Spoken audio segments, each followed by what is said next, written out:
जय जिजाऊ, जय सावित्री, जय अहिल्या, जय रमाई. बुद्ध धम्म आणि संस्कार या चॅनलमध्ये पुन्हा एकदा सर्वांचे स्वागत आहे. आज 8 मार्च जागतिक महिला दिन आहे. एक आई जिने कुठलाही वारसा नसताना या मातीला 2 छत्रपती दिले आणि आपल्या मातृत्वाने, आपल्या दातृत्वाने, आपल्या कर्तृत्वाने अख्खं स्वराज्य त्यांच्याकडून स्थापन करून घेतलं, त्या मासाहेब जिजाऊ. एक स्त्री जिने न्यायासाठी आपल्या मुलाला सुद्धा शिक्षा करण्यामध्ये कुठे कसूर सोडली नाही आणि हा समाज अज्ञानामध्ये असताना, अंधकारामध्ये असताना नवीन क्रांती घडवली, त्या अहिल्याबाई होळकर. तसेच एक स्त्री जिच्यामुळे संपूर्ण स्त्रीवर्ग हा सक्षम झाला, शिकू शकला, त्या माता सावित्री. एक स्त्री जिने आपलं उभं आयुष्य दलितांच्या हितासाठी वेचलं. तिने आपले 4 मुलं मातीत घातले, आपल्या नवऱ्याच्या पाठीमागे खंबीर उभी राहिली, अशा माता रमाई. अशा या सर्व शूर वीरांगना, कर्तृत्ववान ज्या महिला आहेत, या सर्वांना प्रथमतः मी अभिवादन करते. आज 8 मार्च आहे, जागतिक महिला दिन आहे, हे सर्वांनाच परिचित आहे. आजच्या दिवशी 1808 मध्ये न्यूयॉर्कमध्ये महिलांनी एक मोर्चा काढला होता. या मोर्चाच्या ज्या मागण्या होत्या, तर त्या मागण्या काय होत्या की महिलांना कामाचे 8 तास करण्यात यावे, त्यांचा जो रोजगार आहे किंवा त्यांचा जो पगार आहे तर तो वाढवण्यात यावा, त्याचबरोबर त्यांना मताचा अधिकार मिळावा. पुढे मग 1910 मध्ये वर्किंग वुमनची एक परिषद भरली आणि त्यामध्ये कलाराज झटकीर हिने तिथे याबाबत प्रस्ताव मांडला आणि तिथे त्याला संमती मिळाली. पण खरं बघितलं तर 1975 मध्ये महिला दिनाला सुरुवात झाली. 1975ला पहिला महिला दिन साजरा करण्यात आला आणि तेव्हापासून आज पावे तो जागतिक महिला दिन जो आहे तर तो साजरा केला जातो. म्हणजे 1910 ते 1975 म्हणजे जवळपास 65 वर्ष या महिलांना आपला एक दिन साजरा व्हावा यासाठी लागला किंवा आपले अधिकार मिळावे यासाठी लागले. आणि या ठिकाणी मी परमपूज्य डॉक्टर बाबासाहेब आंबेडकर यांचे मी आभार मानते, कारण आपल्या देशातील कुठल्याही महिलेला कधीही कुठला मोर्चा काढायला लागला नाही किंवा कुठलं आंदोलन करायला लागलं नाही आणि सर्व अधिकार त्यांनी न मागता त्यांच्या हातामध्ये सुपूर्त केले. आणि म्हणूनच अशा महामानवाला खरं तर आजच्या दिवशी अभिवादन केलं पाहिजे. तसं पाहिलं तर पूर्वीचा काळ हा फार वेगळा होता.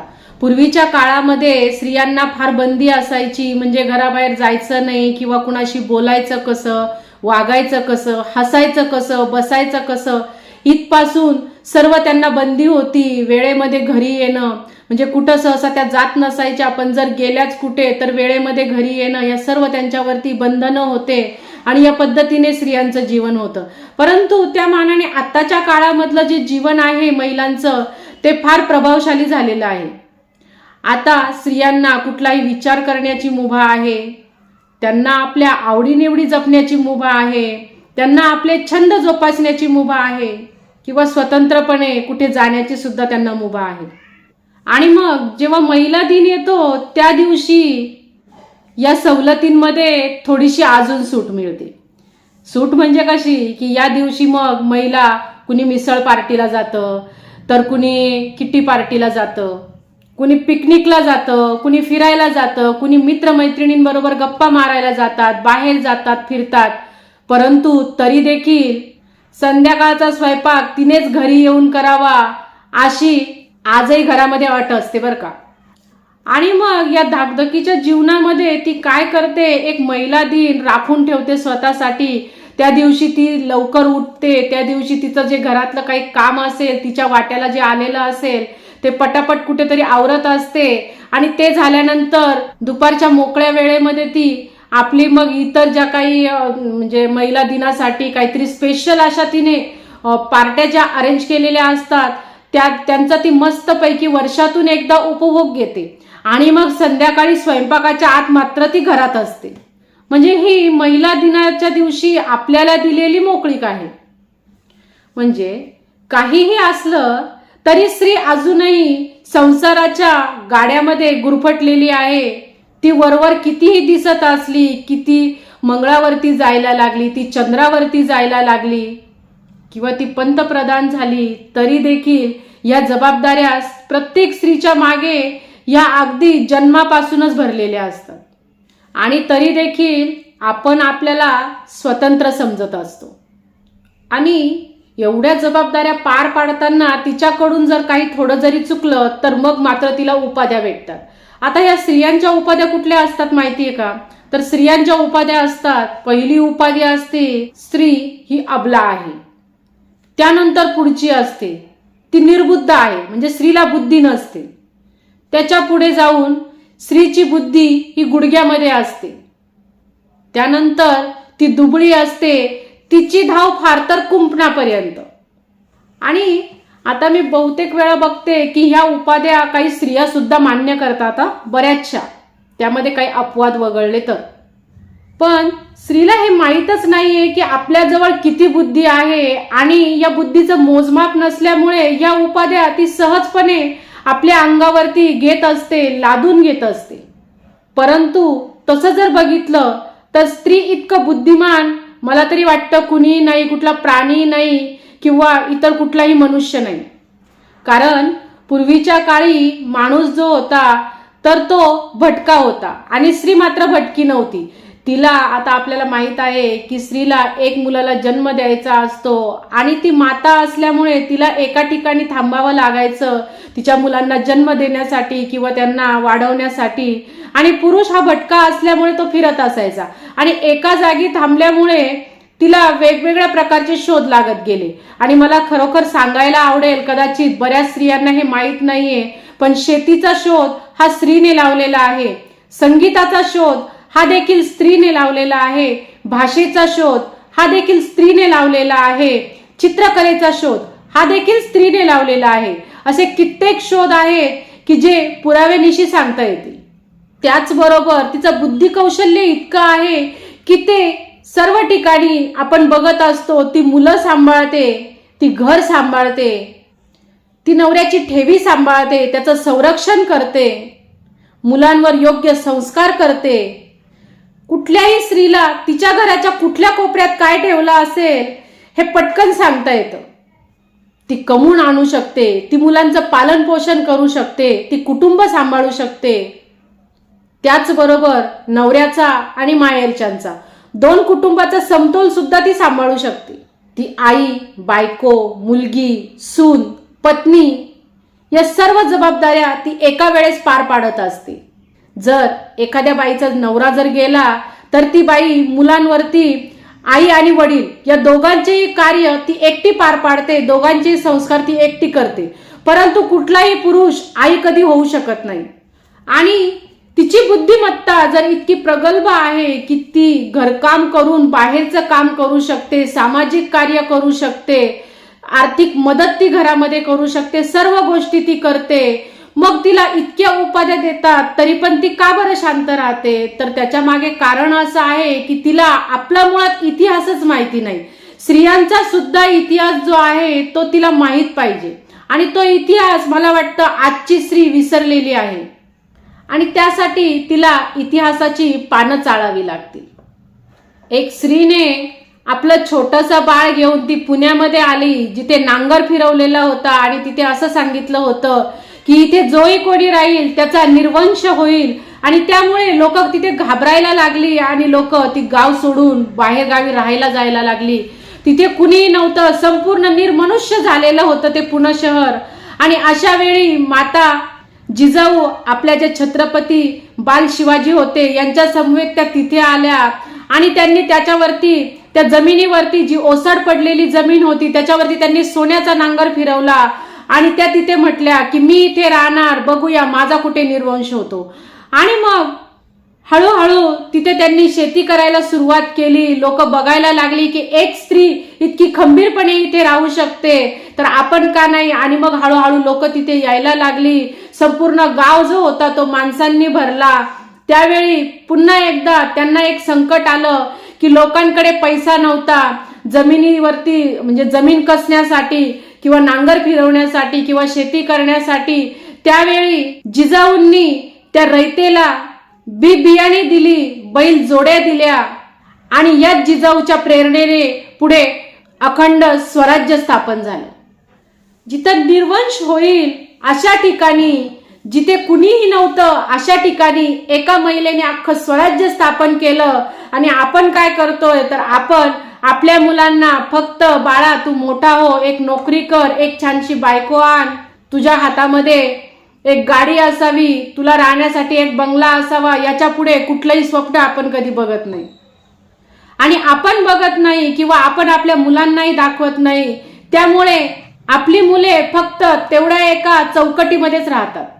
पुढे एक स्त्री नवऱ्यानंतर सासऱ्याने तिला सती जाऊ दिलं नाही. नवऱ्यानंतर तिने संपूर्ण राज्य सांभाळलं.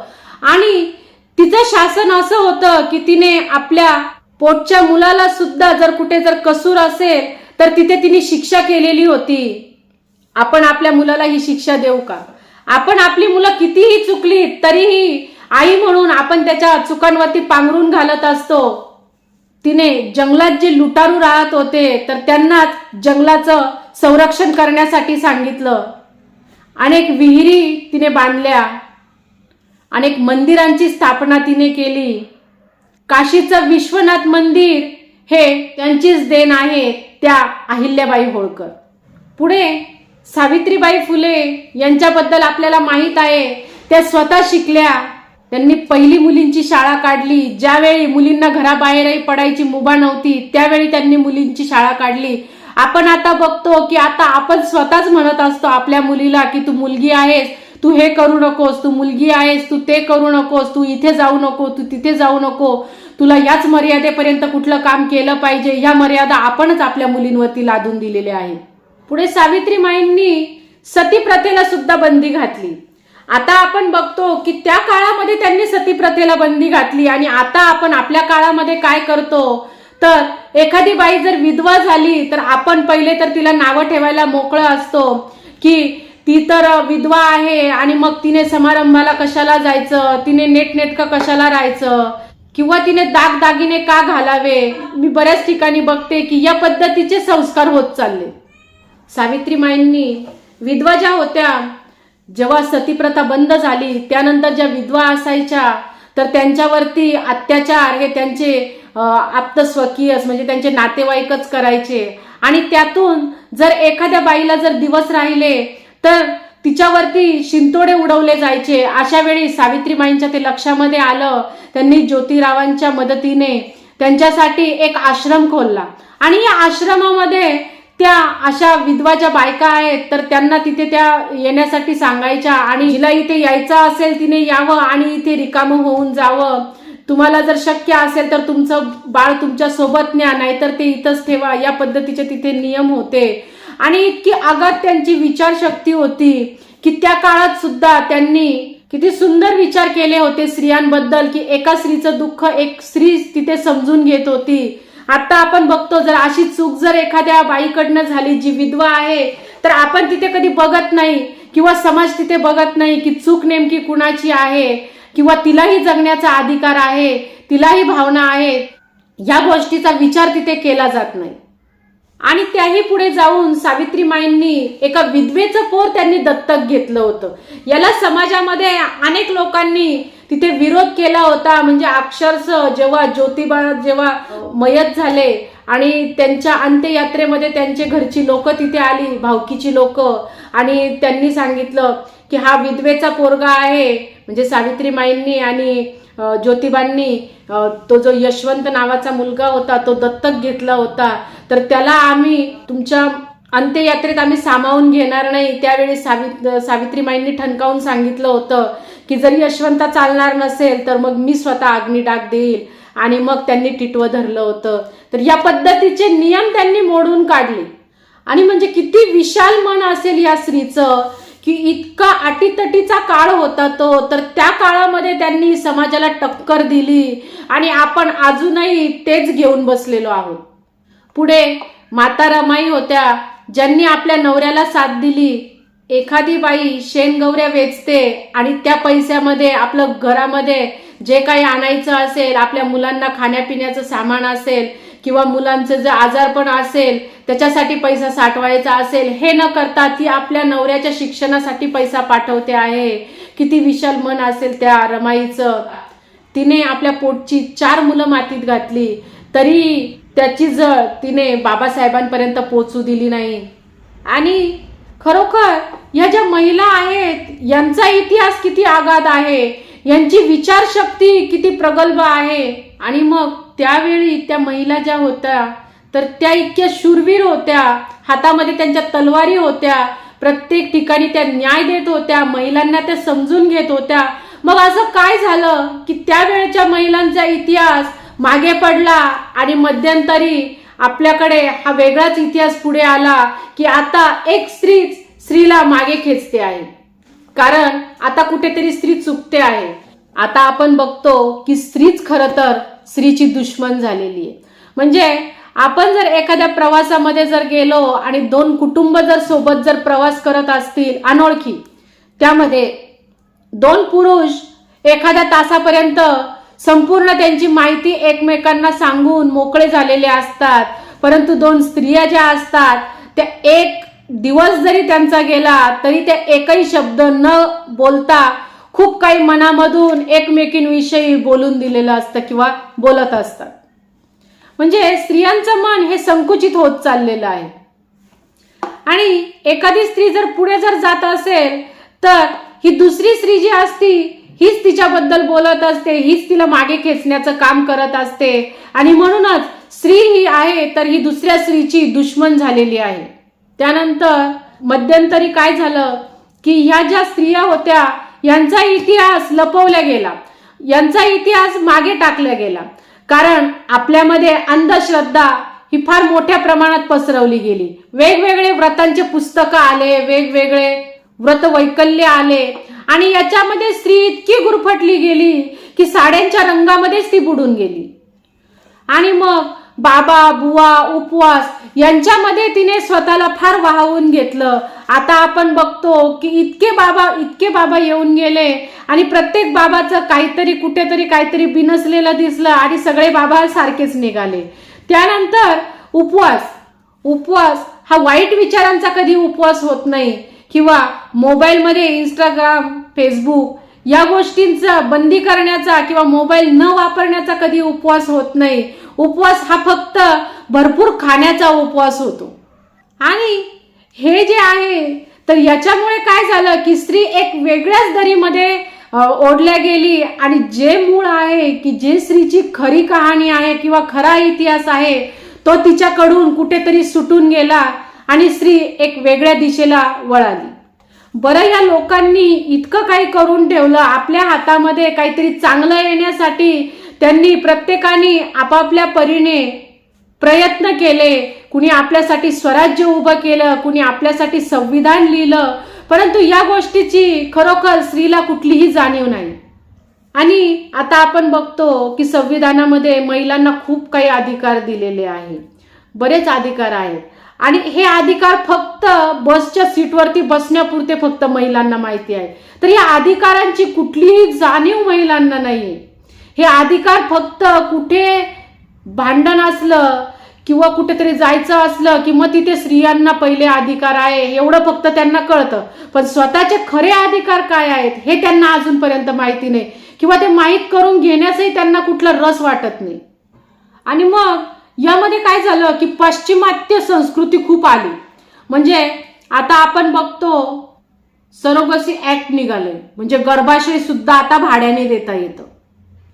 म्हणजे इतके वेगवेगळे ऍक्ट निघाले. त्यापेक्षा स्त्रीने कधी असा विचार केला नाही की माझ्याजवळ जर मातृत्व आहे आणि ते जर मला जर कुणाला जर द्यायचं असेल तर मी एखादं मूल का दत्तक घेऊ नये. म्हणजे सगळ्या गोष्टीचं दान तुम्ही देऊ शकता, तुम्ही नेत्रदान करू शकता, तुम्ही रक्तदान करू शकता, मग तुम्ही मातृत्वाचं का दान देऊ शकत नाही. आणि त्यामध्ये कुटुंब व्यवस्था तर एवढी ढासळली आहे की मी बघते की बऱ्याच वेळा लग्न झाल्यानंतर 1 वर्षापर्यंत सुद्धा मुली आता नवऱ्याच्या घरी व्यवस्थित राहू शकत नाही. ते लगेच घटस्फोट मागतात. 1 वर्ष ते कायद्यानुसार 6 महिने तिथे राहायचं असतं तर ही 6 दिवसातच घरी येते आणि लगेच घटस्फोटाचे अर्ज तयार होतात. आणि याला कुठेतरी महिला जबाबदार आहेत. कारण महिलांनी ठीक आहे तुम्ही आता स्वातंत्र्य आहात, काही जर त्रास होत असेल तर तो सहन करा असं अजिबात नाही, परंतु थोड्याफार काहीतरी मर्यादा असतील, त्या मर्यादेनंतर तुम्ही विचार करावा. आता आपण टीव्ही मध्ये बघत असतो की टीव्ही मध्ये काय दाखवतात, तर टीव्ही मध्ये एक पिक्चर दाखवतात, त्यामध्ये एखादा हिरो दाखवतात किंवा एखादी हिरोईन दाखवते, मग त्यांचं लग्न होतं, त्यानंतर त्यांच्या मुलांसाठी ते खूप प्रयत्न करतात, काहीतरी खूप मोठं संकट येतं आणि मग सगळं झाल्यानंतर काय दाखवतात, तर सगळं झाल्यानंतर तो संसार पुन्हा एकदा जागेवरती आलेला दाखवतात आणि ते संपूर्ण कुटुंब जे आहे तर ते एकत्र आलेलं दाखवतं. म्हणजे आपण बघतो की हे जे माध्यम आहेत ना, हा आपला आरसा आहे. म्हणजे त्यांनी सुद्धा मान्य केलंय की कुटुंब व्यवस्था ही जपली पाहिजे. पाश्चिमात्य देशांमध्ये सुद्धा याच्यावरती आता विचार होतोय की कुटुंब हे जपले पाहिजे. त्यांच्याही पिक्चर किंवा त्यांचे जे फिल्म निघतात त्याच्यामध्येही हेच दाखवतात. म्हणजे तेही मान्य करतात की कुटुंब व्यवस्था ही प्रथम महत्वाची आहे. आणि आता मला वाटतं भारतामध्ये ही कुटुंब व्यवस्था खूप ढासळत चाललेली आहे. तुम्ही जर गेलात कधी कोर्टामध्ये, न्यायालय आहे कुटुंब न्यायालय, तिथे जर गेलात तर जास्तीत जास्त केसेस या घटस्फोटाच्या आहे. आणि खूप दिवस नाही, म्हणजे आपण बघतो की आपले वाडवडील आहेत ते किंवा आपले आई वडील आपण बघतो किंवा आपणही संसार सांभाळण्यासाठी आपल्या पद्धतीने आपण किती प्रयत्न करतो आणि मग तो नंतर एक परिपक्व असा संसार होतो आणि पुढे तो गुण्या गोविंदाने चालत राहतो. परंतु कुठलीही गोष्ट, म्हणजे नवीन हिवाळा जरी आला तरी आपल्याला सर्दी झाल्याशिवाय राहत नाही, उन्हाळा जरी आला तरी पहिल्या उन्हाचा पहिला ताप येतो. म्हणजे नेहमी वर्षानुवर्ष येणारे ऋतू आहेत, तो सुद्धा एक ऋतू जर बदलला तर तो मानवायला थोडा वेळ लागतो. आणि मग ही तर संपूर्ण आपण आपल्या जीवनाला एक कलाटणी दिलेली असते, तर इथेही थोडा वेळ द्यावा आणि स्त्रियांनी या विषयावरती थोडासा विचार करावा असं मला वाटतं. आता स्त्रिया ज्या आहेत त्या पुरुषांना पण कमी लेखायला लागल्यात. मी बऱ्याच ठिकाणी बघते की स्त्रिया या पुरुषांना कमी लेखतात आणि त्यांना जो काही म्हणजे त्यांच्या हातामध्ये जे शस्त्र आहे त्याचा अतिरेक झालेला आहे. म्हणजे स्त्रीला वाटतं की माझं सर्वस्व चालतं आहे, तर ती कुठल्याही पद्धतीने आता पुरुषांना वळवायला बघत आहे. तर हे चुकीचं आहे. जिथे तुम्हाला खरोखर काही त्रास होत आहे तिथे तुम्ही करायला पाहिजे, परंतु अगदी म्हणजे तुमच्या हातामध्ये सर्व सत्ता आली याचा अर्थ असा नाही की तुम्ही हवं तिथे तुमच्या पद्धतीने तुमच्या मनमानी कराल.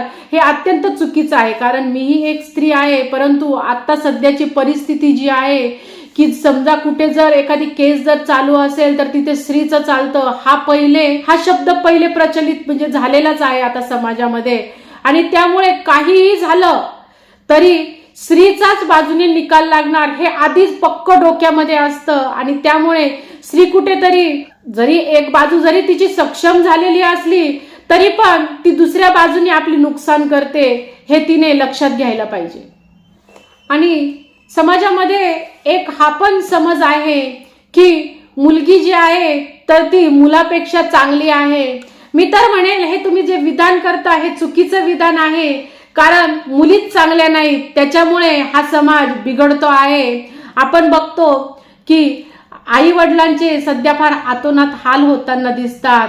जे अनाथ आश्रम आहेत तिथे किंवा जे वृद्धाश्रम आहेत तिथे भरगच्च असे भरलेले आहेत.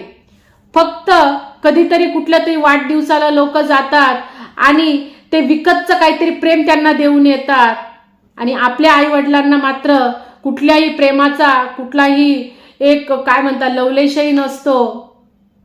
कारण मुली जर मुलांपेक्षा जर चांगल्या असेल तर तुम्ही मला सांगा की जेव्हा मुलाचं लग्न झालेलं नसतं तेव्हा कधी कुठल्या मुलाने आपल्या आई वडिलांना वृद्धाश्रमात पाठवलंय का? या केसेस कधी होतात?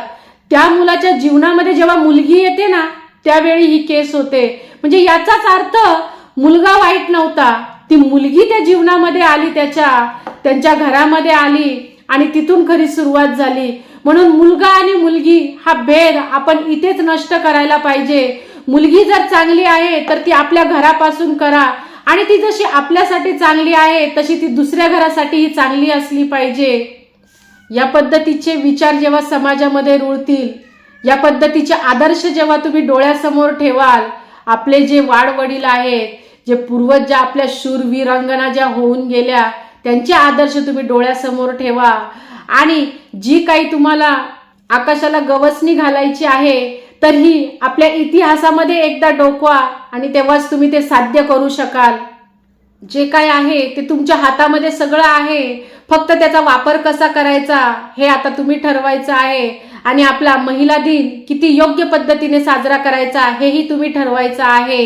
एवढंच बोलते आणि इथेच थांबते. जय जिजाऊ, जय सावित्री, जय अहिल्या, जय रमाई, जय भीम.